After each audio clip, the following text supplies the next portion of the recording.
नाज़रीन आदाब, आप देख रहे हैं उर्दू खबरनामा और आपके साथ मैं हूं आपका मेजबान इनामुल हक। आइए पहले नजर डालते हैं खास खबरों पर। ईरान अमेरिका इसराइल जंग में 3400 से ज्यादा हलाकतें, सरकारी इदारे का इंकशाफ। जंगबंदी के बावजूद नुकसानात की तफसीलात सामने आ गई। ईरान मुज़ाकरात के लिए अमरीकी नायब सदर जेडी वेंस की पाकिस्तान आमद मुतवक्का।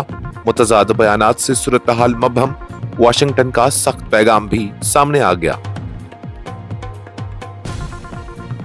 जंगी कशीदगी के बाद ईरान का फिजाई हदूद मरहलावार खोलने का ऐलान, 4 मरहलों पर मुश्तमिल बहाली मंसूबा सामने आ गया। पीडीपी एमएलए वहीदुर रहमान पर्रा की अपील, एमपी इंजीनियर रशीद को जमानत दी जाए। वालिद की नाजुक हालत पर इंसानी हमदर्दी का मुतालबा। श्रीनगर एयरपोर्ट पर अमरीकी शहरी सैटेलाइट फोन समेत हिरासत में, मकामी साथी भी जेर तहवील। सिक्योरिटी इदारों की तहकीकात तेज। रेलवे की बड़ी पेशरफ्त, 60 टन वर्मी कंपोस्ट की पहली खेप अनंतनाग पहुंच गई। छोटे ताजरों और जरी शोबे के लिए नई उम्मीद। और महकमा मौसमियात की अहम एडवाइजरी, 20 अप्रैल से किसान जरी सरगर्मियां दोबारा शुरू करें। दर्जा हरारत में नुमाया इजाफा मुतवक्का। इस प्रोग्राम को आप तक पहुंचाने में हमारे साथ ताउन किया है ग्लोबल इनोवेशंस कंसल्टेंसी ने, जो कि तालीम के लिए वादी का भरोसेमंद ब्रांड है। स्टार हॉस्पिटल सनत नगर श्रीनगर ने, जहां दुनिया के बेहतरीन डॉक्टर्स हर मर्ज का शिफा बख्श इलाज करते हैं। ईरान के सरकारी इदारे ने इंकशाफ किया है कि अमेरिका और इसराइल के साथ हालिया जंग के दौरान मुल्क में 3400 से ज्यादा अफराद हलाक हो चुके हैं। ये बयान ऐसे वक्त में सामने आया है जब इस तनाज़ा के बाद 2 हफ्तों पर मुश्तमिल जंग बंदी जारी है। ताहम नुकसानात की शिद्दत और इंसानी अलमिया की संगीनी अब भी आलमी तवज्जो का मरकज बनी हुई है।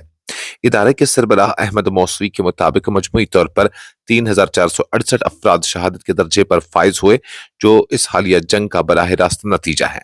इससे कबल 12 अप्रैल को ईरान की लीगल मेडिसिन ऑर्गेनाइजेशन के सरबराह की जानिब से जारी करदा एदाद शुमार में हलाकतों की तादाद 3375 बताई गई थी, जो अब मजीद बढ़ चुकी है।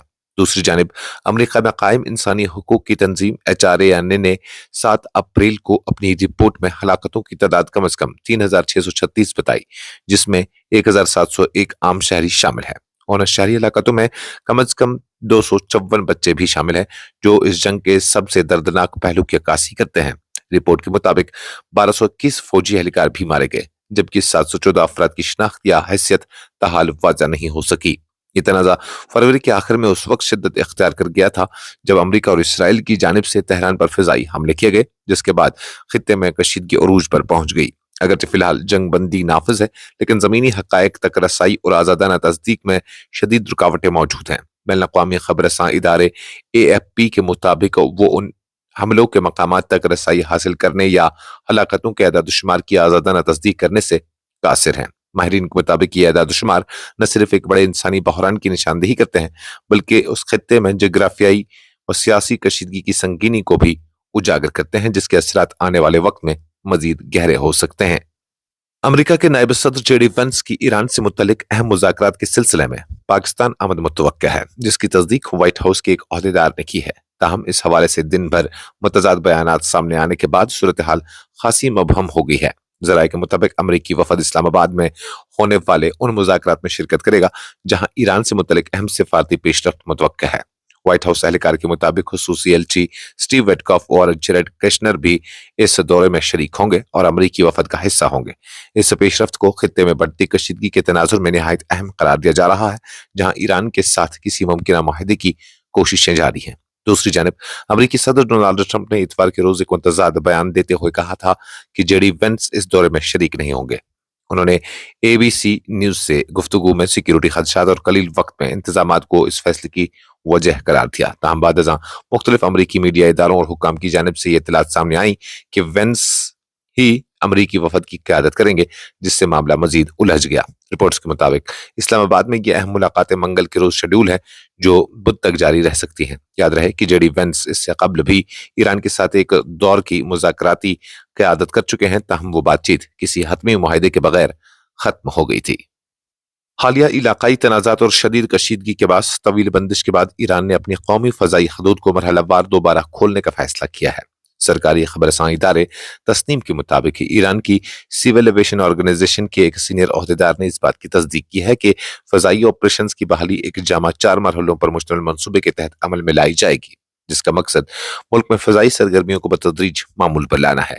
رپورٹ کے مطابق اس منصوبے کا آغاز ابتدائی طور پر ٹرانزٹ پروازوں کی اجازت سے ہوگا، جس کے تحت بین الاقوامی فضائی راستوں کو محدود پیمانے پر بحال کیا جائے گا۔ اس کے بعد دوسرے مرحلے میں ملک کے مشرقی حصوں میں واقع ایئرپورٹ سے پروازوں کی جزوی بحالی عمل میں لائے گی تاکہ اندرون ملک فضائی نقل و حمل کا سلسلہ بحال کیا جا سکے۔ تیسرے مرحلے میں بڑے اور اہم ہوائی اڈوں بشمول مہرآباد انٹرنیشنل ایئرپورٹ اور امام خمینی انٹرنیشنل ایئرپورٹ کو پروازوں کے لیے کھول دیا جائے گا، جس سے بین الاقوامی اور داخلی دونوں سطحوں پر فضائی آپریشنز میں نمایاں بہتری متوقع ہے۔ آخری مرحلے میں مغربی علاقوں کے مزید ایویشن مراکز کو بتدریج فعال کیا جائے گا، یوں ملک بھر میں فضائی رابطوں کی مکمل بحالی ممکن ہو سکے گی۔ پیپلز ڈیموکریٹک پارٹی کے رکن اسمبلی وحید الرحمان پردہ نے حکومت اور عدلیہ سے اپیل کی ہے کہ رکن پارلیمنٹ انجینئر رشید کی ضمانت کی درخواست پر ہمدردانہ غور کیا جائے، کیونکہ ان کے والد اس وقت انتہائی نازک حالت میں وینٹیلیٹر پر زیر علاج ہیں اور زندگی و موت کی کشمکش میں مبتلا ہیں۔ پررا نے social media platform X پر اپنے بیان میں کہا کہ انہوں نے بطور نمائندہ کئی زیر سماعت قیدوں اور ان کے اہل خانہ کا قرب قریب سے دیکھا ہے اور موجودہ صورتحال میں بھی انسانی بنیادوں پر فیصلہ لینے کی ضرورت ہے۔ انہوں نے زور دے کر کہا کہ کوئی بھی باپ اس اذیت کے ساتھ دنیا سے رخصت نہ ہو کہ اس کا بیٹا سیاسی وجوہات کی بنا پر قید میں ہو اور اس کے آخری لمحات میں اس کے پاس نہ پہنچ سکے۔ انہوں نے نشاندہی کی کہ انجینئر رشید ایک منتخب عوامی نمائندہ ہونے کے باوجود اس وقت تہاڑ جیل میں قید ہیں، جبکہ وہ پارلیمنٹ کے رکن بھی ہیں۔ پررا کے مطابق اگر عدالتیں ایک منتخب نمائندے کی اس انسانی صورتحال کو نظر انداز کرتی ہیں تو یہ نہ صرف عدالتی عمل بلکہ پورے فوجداری نظام انصاف پر سنجیدہ سوالات کھڑے کرتا ہے۔ سری نگر انٹرنیشنل ایئرپورٹ پر اتوار کے روز سیکیورٹی اداروں نے ایک امریکی شہری کو اس وقت حراست میں لے لیا جب اس کے قبضے سے سیٹلائٹ فون برآمد ہوا جو خطہ کشمیر میں سخت قوانین کے تحت بغیر پیشگی اجازت رکھنا ممنوع ہے۔ ذرائع کے مطابق مذکورہ شخص کی شناخت جیفری سکاٹ کے طور پر ہوئی ہے جو امریکی ریاست موناٹا کا رہائشی بتایا جا رہا ہے۔ اطلاعات کے مطابق یہ کارروائی معمول کی سیکیورٹی چیکنگ کے دوران عمل میں آئی، جہاں مشکوک آلات کی موجودگی پر سیکیورٹی اہلکاروں نے فوری کارروائی کرتے ہوئے اسے روک لیا اور بعد ازاں تحویل میں لے کر تفتیش شروع کر دی۔ ذرائع نے مزید بتایا کہ اس کے ہمراہ موجود ایک مقامی شخص کو بھی حراست میں لیا گیا تاکہ دونوں سے مشترکہ طور پر پوچھ گچھ کی جا سکے۔ حکام کا کہنا ہے کہ کشمیر میں سیٹلائٹ فون کے استعمال پر سخت پابندیاں عائد ہیں اور اس کے لیے متعلقہ اداروں سے پیشگی منظوری لازمی ہوتی ہے۔ بغیر اجازت ایسے آلات کی موجودگی کو سیکیورٹی خدشات کے تناظر میں انتہائی سنجیدگی سے لیا جاتا ہے۔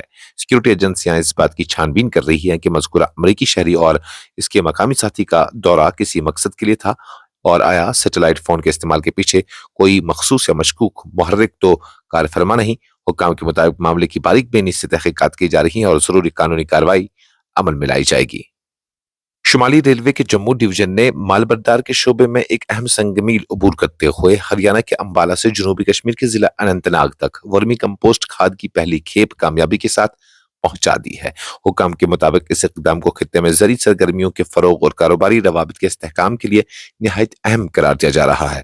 Senior divisional commercial manager Achit Singal نے اپنے بیان میں کہا کہ اس کھیپ کو بزنس ڈیولپمنٹ یونٹ کی نگرانی میں پیس میل ٹریفک کے ذریعے منتقل کیا گیا، جو اس بات کی عکاسی کرتا ہے کہ ریلوے اب چھوٹے پیمانے کے تاجروں کو سہولت فراہم کرنے پر بھی خصوصی توجہ دے رہی ہے۔ انہوں نے بتایا کہ اس ترسیل میں مجموعی طور پر 1200 بوریاں شامل تھی جن کا کل وزن تقریباً 60 ٹن بنتا ہے۔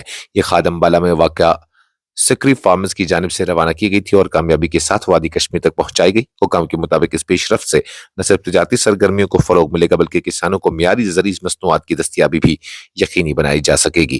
اچت سنگل نے اس کامیاب آپریشن کو مستقبل میں پائیدار تجارتی ترقی کی جانب ایک اہم قدم قرار دیتے ہوئے کہا کہ ریلوے نظام خطے میں زرعی پیداوار اور متعلقہ مصنوعات کی فراہمی میں کلیدی کردار ادا کر رہا ہے۔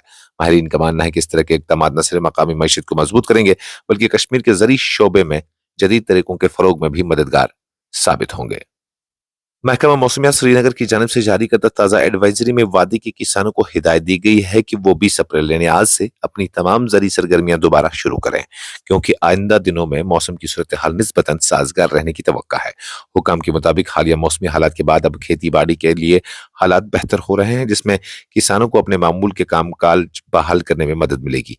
एडवाइजरी में मजीद बताया गया कि 20 अप्रैल के बाद कई मकामात पर दिन के दर्ज हरारत में 2 से 4 डिग्री सेल्सियस तक इजाफा रिकॉर्ड किया जा सकता है, जो फसलों की नशोनुमा के लिए मुफीद साबित हो सकता है। माहिरीन का कहना है कि दर्ज हरारत में बतदरीज इजाफा न सिर्फ ज़री सरगर्मी को तेज करेगा बल्कि फसलों की बेहतर पैदावार के इम्कानात भी रोशन करेगा। महकमा मौसमियात ने किसानों को मशवरा दिया है कि वो सरकारी हिदायत पर अमल करते हुए अपनी फसलों की देखभाल के अमल को मुनज़्ज़म अंदाज में आगे बढ़ाएं और किसी भी हंगामी सूरत हाल की तब्दीली में ताज़ा अपडेट्स पर नजर रखें ताकि मुमकिन नुकसानात से बचा जा सके। इस खबरनामे में फिलहाल के लिए इतना ही। मजीद खबरों और अपडेट्स के लिए आप बने रहिए न्यूज़ इंसाइडर 24/7 के साथ।